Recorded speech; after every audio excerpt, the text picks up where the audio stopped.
Good morning, Abundant Life Church. This is Pastor Chris, and today we're going to continue our look at John chapter 8, verses 2 down through 11. All right. Jesus has bought the Pharisees bought to Jesus a woman who's caught in the act of adultery. Hey, the law of Moses says we stone her. What do you think? But if he says stone her, he's going to get in trouble with the Romans. If he says just forgive her, he's going to get in trouble because he's not keeping the law of Moses. So he stoops down and he writes. Then he stands up and he says, hey, whoever doesn't have any sin, you be the first one to cast a stone. And then he writes a second time, and whatever he wrote the second time, they take off. This scared the Pharisees. So what was he writing on the ground? I don't know. Maybe I'm making too big of a deal of this. Maybe this writing didn't have anything to do with anything. After all, they didn't say in the story what Jesus actually wrote, so how important could it be? Well, it was important enough that whatever he wrote the second time made them leave.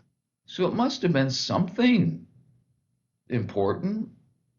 Oscar Wilde once bet some friends of his that he could get some prominent men to leave London.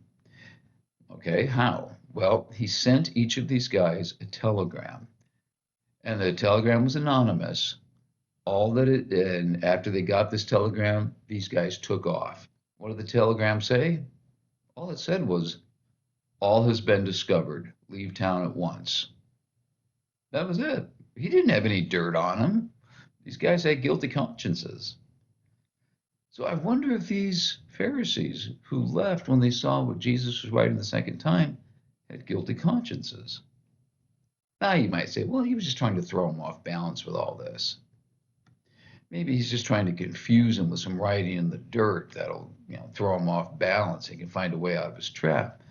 Yeah, but the problem with that theory is this wasn't unusual behavior. It was very common for rabbis to write in the dirt when they were teaching. They wouldn't be confused that he was writing in the dirt. What scared them was what he was writing in the dirt. So whatever it was he wrote got him out of this trap, they said, and it answered the question about what to do with a bunch of hypocrites who somehow managed to catch a woman in adultery, which is a sin, but it still scared these guys enough to send them running for the hills. So what on earth did he write? Well, what if Jesus was writing something for a reason, which he probably was? The passage doesn't say what he wrote, so let's do some speculating. Again, in the context of the situation, it seems likely that whatever he wrote had to do with sin, grace, punishment, and hypocrisy, because those were the subjects that were at hand here. Well, what if he was writing the law that this woman had violated? That's in the law. In fact, it's one of the Ten Commandments. Thou shalt not commit adultery. Okay, so he writes that in the dirt. That makes perfect sense. But just writing that wouldn't make the Pharisees leave. In fact, if he wrote that the first time in the dirt, they're going to be going, yeah, exactly. That's why we're here. All right. They keep peppering him with questions. So whatever he wrote at first didn't scare them.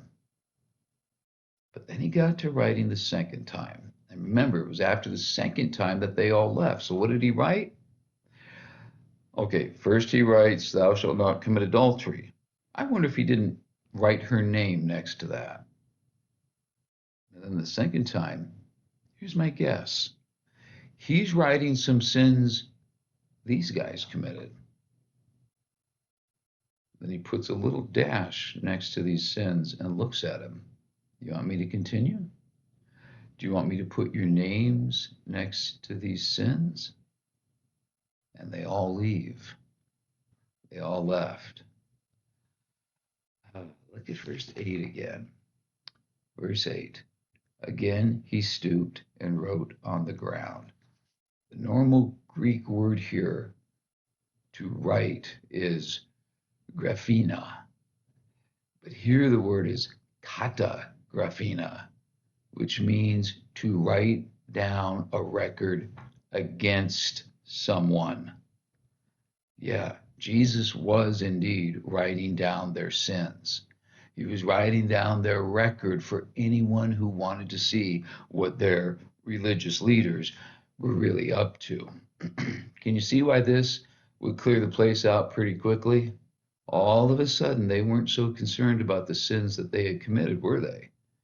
And you can see what hypocrites they really honestly were. We're going to talk more about this next time. Till then, have a great day.